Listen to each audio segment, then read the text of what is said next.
मित्रांनो, एवढा जबरदस्त पाऊस येतो ना बाहेर. मे महिना स्किप केलाय. काय असतं काय मे महिन्यामध्ये, या चालू महिन्यामध्ये?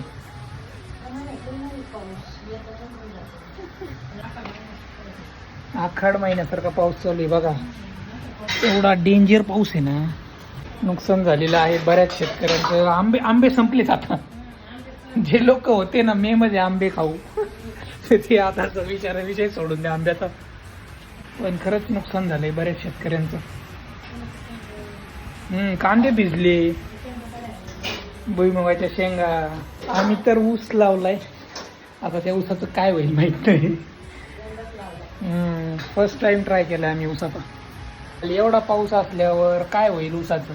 कारण एक दिवस आधी ऊस लावला ना, असा पाऊस चालू झालाय ना. आता 8 दिवस झाले त्या गोष्टीला.